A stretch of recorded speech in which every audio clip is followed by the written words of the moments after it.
छोटे से गांव में एक बूढ़ा बाप अकेला रहता था। उसकी बेटी सिमी शादी के बाद शहर चली गई थी। हर शाम वो अपनी चारपाई पर बैठा दरवाजे की ओर देखता रहता। शायद आज सिमी आ जाए। लेकिन महीनों बीत गए, कोई खबर नहीं।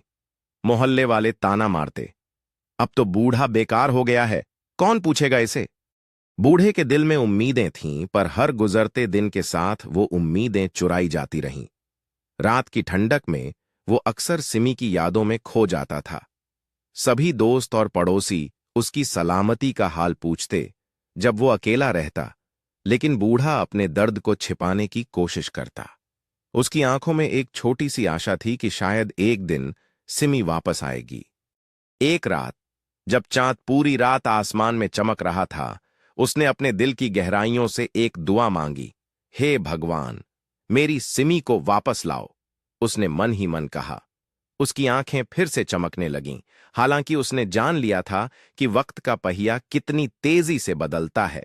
फिर भी उसके दिल में एक आशा की किरण जिंदा थी, जो उसे हर दिन जीने को मजबूर करती थी।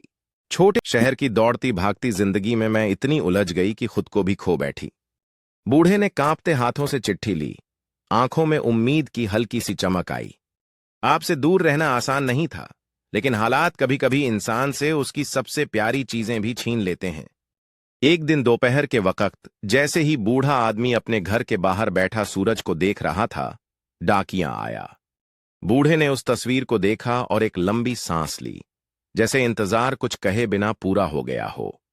मां के जाने के बाद आपने जो ममता और सहारा मुझे दिया, वही मेरी ताकत बनी, सिमी ने लिखा था। पापा, मुझे माफ कर दीजिए। चिट्ठी के साथ एक पुरानी फोटो भी थी। उसमें सिमी की गोद में उसका छोटा बेटा बैठा था और पीछे दीवार पर पापा की तस्वीर टंगी थी। जब उसने लिफाफा खोला और लिखा हुआ पढ़ना शुरू किया, उसकी आंखें भर आईं। यह चिट्ठी उसकी बेटी सिमी की थी, जो महीनों से कोई खबर नहीं दे रही थी।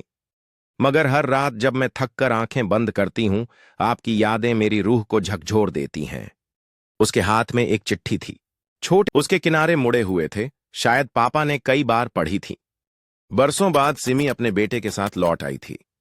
वह पूरे रास्ते मन में यही सोचती रही, काश कुछ दिन पहले आ जाती। वो चारपाई जहां उसके पापा हर शाम बैठकर उसका इंतजार करते थे, अब खाली थी। वो चारपाई के पास बैठ गई और अपने बेटे से कहा, बेटा, ये तेरे नाना थे।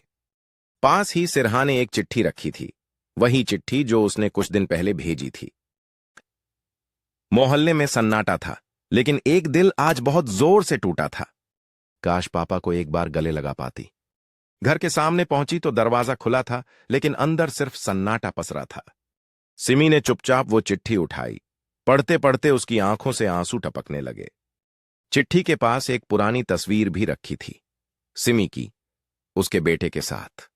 उसकी आंखों में पछतावे के आंसू थे और हाथ में उसके छोटे बेटे की उंगलियां थमी हुई थीं। अगले दिन सुबह गांव में एक अजीब सी हलचल थी। इन्होंने कभी अपनी बेटी से नाराजगी नहीं रखी, सिर्फ इंतजार किया और चिट्ठियों में अपना प्यार लिखा।